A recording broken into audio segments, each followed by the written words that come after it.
Ladies and gentlemen, we are live from the Isle of Man in the UK. This is John and Mike's MMA Corner. Valor Fights 36 is happening. I would usually say Wheeler versus Riggs, but I can't. And to announce the change of events, let's say, is the man himself, Tim. Tim, thank you for coming on. Thank you for talking with me. Let's go to it then. Why can I not say Wheeler versus Riggs? Man, it is with great regret, I've got to say that unfortunately Joe Riggs withdrew from the fight officially. I guess officially today, to tell you the truth, but we kind of felt like this was starting to swirl around. Well, if I were to be honest, I've had a really shaky feeling from the beginning, just with negotiations and the way things have gone. But you know, he signed signed 3 contracts. Actually, we renegotiated the weight 3 times. We renegotiated the rounds 3 times. It was quite a process. Wow. But yesterday, we really kind of started to get the impression that he wasn't going to see this through. And speaking with his manager and whatnot, the official reason, I suppose, coming from them, is that he got kicked in the arm the night before last in training, and now he's not going to be cleared to fight. I'm waiting to get actual documentation on such. But I was going to say, how hard is he training that close to a fight? So no doubt. So anyway, Joe's not going to see this through. He's not coming. We have shifted gears at this point. We wanted to find still a very good, solid opponent for Sid to fight next week. And the way our commission works here, everything's got to be, our card locks on Friday the week before, and so after we got 2 days to make this happen essentially, or it's over. So we started scrambling around. Gerald Mearshart is going to be the replacement. He is maybe not a household name yet, but he's got a big record. He's 22-8. He comes from Rupa Sport in Milwaukee, so he comes from a great team with Anthony Pettis and that bunch up there. His teammate Chris Wright has fought for us several times, and so he's got a little bit of a connection down here. He's going to bring him down here to Tennessee, and he's going to give Sid all he wants. It sounds like. Again, he's a high level grappler. Yeah. He's 22-8. He's got a win over Sam Alvey. So this guy, in my opinion, could very well be a more difficult test for Sid at this point in his career versus where Joe Riggs is in his career right now. So what weight's this going to be at, this fight? This is going to be a 200-pound catch weight. Cool. This guy, Gerald, also a 185-pounder like Sid, walking right now at 200. Yeah. And Sid honestly prefers 185 and just kind of get into the whole negotiations with Joe. We had signed a 185-pound 5-round title fight for the main event. That was done. About 3 weeks later, Joe said, he's 235 pounds. He's not going to make 185 pounds. So, they needed 195 pounds. So Sid agreed to the 195 pounds, no title fight, no title on the line, but he still wanted to do a 5-round fight because it was a main event. Yeah. So that was agreed to. About 3 days go by, and now Joe is 5 pounds heavier than what he was a couple days before that. So we had to make it a 200-pound catch weight. Still 5 rounds. Another couple days go by, and now Joe, since there's no title on the line, Joe doesn't want to go 5 rounds. He only wants to go 3 rounds. Wow. So we switched it to 3 rounds, and still at 200 pounds, and Sid's kind of bulked up at this point to where 200 is kind of where he needs to fight at because he was expecting to fight at 200. Yeah. Man, that's crazy. Do you know what? Credit to Sydney as well, because he's still young in the sport, and that is a lot to take in while you're trying to train, especially when you're prepping for someone like Joe Riggs, because to be fair, if you get that win against Joe Riggs, you got a good feather in your cap. That's a lot on that kid's plate to absorb, try to manage, and then accept and get into and just carry on. Like, he's just taking it on, like literally taking it on the chin and carried on like a proper professional, to be honest with you. Yeah. All props to Sid, really. I mean, the kid has he's never wavered. At no point did he ever make it a stipulation like, if he doesn't do this, I'm out. Like, Sid was in at all costs. And, he wanted to fight. He wants tough fights, The kid's 20 years old. He's only 5-0. I mean, the majority of the guys that you're going to see at this point are still kind of cherry-picking opponents. They're not trying, this guy has this many fights. I don't want to fight a guy with this many fights. Yeah. Sid doesn't care. He wants to fight the very best he can fight so he can make it to the top level as quickly as possible. It's good. I like the fact as well, because you got another solid opponent, a guy who is going to test him, like you say, and the careers stages makes a big difference. And I think Sydney saying yes to that as well. New opponent, doesn't care, and I'm looking forward to that main event because it is a good combination of youth and enthusiasm against a guy who wants to fight often anyway. In general, he wants to fight regularly. He's always on social media saying, "Come on, someone give me a fight." Oh, yeah. He's ready to step in. I like it. You've got a handful of awesome fights to look out for. One guy who I keep keeping a little eye on is Demir. He is a guy that is someone I think people need to get on board with and keep an eye on with. He's on your card fighting this weekend. Not this weekend, sorry, weekend coming soon. It's Kevin Smith, isn't it? Yeah, man, we're excited for that one. Again, anytime anyone asks me, hey, what are the top prospects, in Valor for us to keep an eye on, I say Sid Wheeler and Damir Frotbogovic are without a doubt our top two prospects, the guys that I think, can go all the way with this. Not to say anything disparaging about the rest of the roster, but those guys are just something special. And Damir, he's fighting Kevin Smith. Kevin Smith is the top featherweight out of Georgia.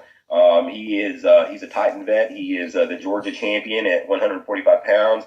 Damir is kind of angling to go towards 145 pounds from 155, so they're going to meet at 150 in the middle. Nice. And, nice. It's a tough fight for both guys. It's a dangerous fight for both guys. That's good. It's nice to see that. I like that the fighters, if they want to get down to like 145 or say they want to get down to 155, if the guy they're fighting can maybe just break it down maybe a little bit, they can get a guy to do that. Because I think it's good for fighters to gradually see if they can make it down there. Because I don't like the fact that some fighters will just make that drastic drop down and then jump straight in. I think that fighters should have that opportunity to, to just delve in maybe 5 pounds less and just break it down and see if their body handles it, because 10 pounds is a big drop for a weight class. And it's a big body percentage, so it's nice that he's doing it. He's very switched on, Damir, as well. I found him very switched on. He knows exactly what he's talking about in the fight game. You've also got, I like flyweights. I love flyweights. I won't lie. I'm not a flyweight, but I love watching the dudes. And you've got a guy, CJ Hamilton, fighting. I quite like the way he fights. He's fun. He's an entertaining fighter against Cody Gableman. I like the fact that you got flyweights on there. Are you just really putting a big effort into? Are you going to put a big effort into your flyweight division because it seems that it's hard? I say it's hard. It is hard to find the flyweights in the masses. So is it something you're searching and researching for? Yeah, with the flyweights, it's kind of one of those things where it's kind of feast or famine. The guys at you either have guys that are just getting started as pros and they have 2 or 3 fights or less. Or you've got guys that have already kind of built up a big record and have gone everywhere they can, and they fought tough guys, and they're just so close to getting to the UFC. So in this particular case, CJ, man, he's wanted to fight for us for a good while. His management's been trying to get him on cards, and him with a big record like that, and 8-4, and the rest of my flyweights in the region are all 1-0, 2-0. Yeah, just so, gosh, somebody had to call me on Messenger. So. How dare they? How dare they call you? Sorry, man. Anywho, the thing with the flyweights is, these guys, they're 8-4 against 5-2. We want to get guys to the UFC. So I'm putting, the best flyweight in Georgia against the best flyweight in Ohio, 2 of the very best on the East Coast. And we're hoping that the winner of this can get some looks from the big show. Well, talking about the big show, the UFC, Dana White's looking for a fight. Have you reached out to Dana White in any way? Have you reached out to the UFC, to get them to come and maybe look at your guys, some of your prospects, and say, look, I've got some of these guys you want to keep an eye out for? Yeah, they actually, to tell you the truth, they reached out to us before the looking for a fight thing even took off. Wow. It's something that we're definitely on their radar. They're definitely paying attention, and hopefully one of these days we can get them out here. Yeah, that would be awesome to see, man, because like I say, there is a handful of talented fighters on this promotion that you're bringing up, that you're building them up, basically. You give them the right matchups, you're testing them the right way. As well, for people listening, you've got this deal with Flocombat. Okay, look, I want to get that out there because if people want to watch this fight card, if they don't live anywhere in the USA, for example, so they can't travel there, they live in China, they live in South Africa, Russia, wherever, they can go onto the Flocombat website. They can register on there. Flocombat don't just have the Valor Fights, they have grappling, submission stuff, they have wrestling, they have all sorts, but they have Valor Fight cards. And that's a cool deal going down there. I've got to ask then, what was it that made you switch up with Flocombat? You know, the guys there. I know Dwayne Finley and the boys, Jeremy Botta. What was it? What came about with that? How did that happen? Well, those guys, they're good. We, you can see that they're trying to do something with this, and at the end of the day, it really is a great value. If you're a combat sports fan, I mean, wrestling, BJJ, MMA, there's so much that you get out of this, and so it's not. Like you said, it's not just Valor. I mean, there's us and like 10 other promotions, and then all the grappling and all the wrestling and stuff. It's a great deal, and you can really kind of keep up with regions that you don't hear about or don't get quite so much publicity. And then when the guys make it, to the next level, you're a little bit more familiar with these cats. Yeah, I think that's awesome. I love the fact that UFC Fight Pass do it, Flocombat are doing it. I think it's great for regional shows to get that kind of way to promote themselves on a known site, but also the exposure that, for yourself, it'd be a lot of time and effort to try and get that out there to around the world, sort out the streaming, etc. When you have that kind of partnership, it helps, I think, massively. And obviously, that's talking about that deal. It's great. I love it. Fights that you've got on the card then. I mentioned a couple of fights. For people listening there, what fights, obviously every fight's a great fight that you put on the card, obviously. But if you were to pick a handful of fights for people to keep an eye out for, potential names, anything to, what would you shout out to people? What would you say, look, tune in, this fight's going to be barn burner. This might be a grappling kind of exchange there that you might see guys doing extremely crazy submissions that you're not seeing very often, or on the go-go platters might come out of the woodwork or whatever. But go on, what kind of fights on the card that I should be tuning in for as well? Sure, we kind of covered the Demir fight and Sid in the flyweights, but our light heavyweight, we're going to crown our first light heavyweight champion. We've got Dustin Long going against Anthony Trotter. Dustin is he's a tall drink of water. He's one of our area's most popular fighters. Good guy, been in there with some tough opposition, and he's going to be taking on Anthony Trotter, who is one of Kentucky's kind of pioneers. He's been around for a long time. His brother was a promoter up there, so he's a beloved guy up there, and those guys are going to slug. Those guys are going to throw down. It'll be a brawl. Another one that, if you're kind of in our region, is kind of a dream fight, Craig Johnson and Nate Jolly. Nate Jolly, he may have seen him reffing for us. He's reffed well over 100 fights for Valor. He's one of our regular referees. About every event you'll see him reffing. He's a Bellator vet, and he'll be making his debut with us. He's never fought for us. He's refereed for us a ton, but he's never fought for us. So he'll be fighting against Craig Johnson, and both those guys are just elite level wrestlers, collegiate wrestlers. In our region here, that's kind of a dream fight. Some prospects to watch for on the undercard though. Tanner Saraceno, if you were a WWE fan, you might have seen him on their Tough Enough show on the USA Network last season. So he'll be making his debut with Valor here. He'll be taking on Travis Connor, who's another top prospect from Kentucky. Also take a look at a feller named Dre Miley from KMAA. He'll be making his debut. He only has one eye, and he lost an eye in an accident. He's had a really hard time getting clearance to make his professional debut, and he's finally gotten clearance for that, and he's a stud. I mean, he's just an athletic specimen, and you'll be very impressed by him.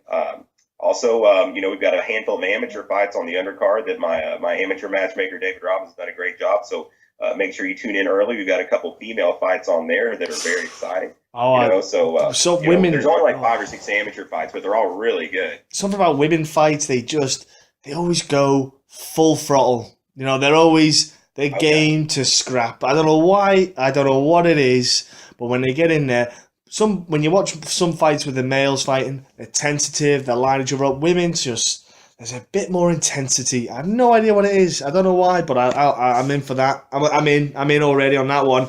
No feeling out process with these ladies. No, one eye. Yeah. Do you know what? I think. Look, you had Nick Newell, who had essentially one hand. I think. Look, he was fighting, and he didn't do too bad for himself. I know the dude's got one eye, but I think it's silly, the clearance. I think if he's fully able to fight, if that eye is fine, he doesn't, as long as he sees clearly, I don't see what the problem should be. But like you say, there's a lot of red tape. I suppose they're probably, and they're probably just more. It's a fear for them that if something does happen, it will reflect badly on them. And it's, I'm like, look, it's the fight game. if someone goes in there with 2 eyes and gets knocked out, people have got, they got to have 3 eyes now? What's the rule? Right. Like, how do you control this? It's crazy. The thing with Dre is he's trained for a long time. Like, I'd hate to say exactly, but I'd say he's surely trained 6 or 7 years at this point. Man. And so, he's got several amateur fights. He's been dominant as an amateur. I mean, he goes out there and kicks guys' asses, But yeah, essentially, like you said, it's some red tape. It's, generally the commissions are a little skeptical with liability issues and whatnot. But tune in and you will be impressed. I assure you, this kid is he's the real deal. I agree. People will be impressed because I will vouch for Valor Fights. I will vouch for the kind of matchups you make as well. I support Valor Fights wholeheartedly. I will always back up regional shows, and especially ones that are well run. There's like yourselves as well. Shamrock FC is another well run regional show. People like yourselves who do. I think you need to A, the credit, and B, people need to recognise that you're the faces who are helping. Like Sydney Wheeler, for example, Demir. You're helping build them up. Give them that stepping stone, give them the kind of exposure they're going to get, to, build them into that readiness. So when they get to the big stage, they're not daunted. They've already had the tough fights. They've had tough competition beforehand. And that's why I am fully in support of Valor Fights. And I urge people to go on to Flocombat, sign up, register, watch Valor Fights. You can actually, I think you can watch the back catalogue as well, so to speak. Yeah, exactly. So it's not just one fight, one card, sorry. You can go back and maybe watch Sydney's other fights where he fought more killers. Let's put it that way. Look, it's going to be an awesome card. I'm looking forward to it. I know a lot of other people are talking about it on social media, my man. It's great news for you. You must be very proud as well of the way the promotion's grown, especially over the past year. Oh yeah, we're super proud, man, and it's a team effort. At the end of the day, it's not just me. I've got a great staff and a great team around me to help me keep my sanity and kind of keep our ducks in a row. So it's certainly not without help that we've made the strides that we had. And honestly, in the next year, we're looking to make even more strides. You'll see a new cage at this event. We've had the smaller cage. We've got a UFC size cage that we'll be breaking out for the first time on this event next weekend. Oh man, that's awesome. Some people are going to get a cardio shock then. yeah, you can run and shoes on. Look, before I let you shoot off, how can people, obviously I said Valor Flocombat, but if they want to follow on social media, if they maybe want to contact in some way, maybe want to go and get tickets for the events, all that kind of stuff, how's it all done, man? Of course, on Facebook, we're Valor Fights on Facebook, Instagram, and Twitter. Follow us on there. We'd love to get our numbers up, and you can keep up with everything that we're doing, also on the website, valorfights.com. You can get tickets for the event, of course, at FighterTix, TIX, FighterTix.com. And then, of course, Flocombat's going to have all the action live, man. So it's almost time. We're excited. We've had about a 7-week gap since shows, and for us, that's a pretty long gap. So we're all kind of jonesing to get back in there. Awesome, man. Honestly, Tim, love speaking to you. I love having you back on. Have a great show, as you always seem to have a great show anyway, but have another great one. And I can't wait. I look forward to this one, and I can't wait for the next one. It's like I'm already looking past this one going, what's the next then? What's next? But honestly, good. I can't wait. Have a great time, mate. And I hope all the fighters put on fight of the night performances for you all right? Great. Thanks, John. I appreciate your time as always, my man. Cheers, buddy. Speak to you soon, mate.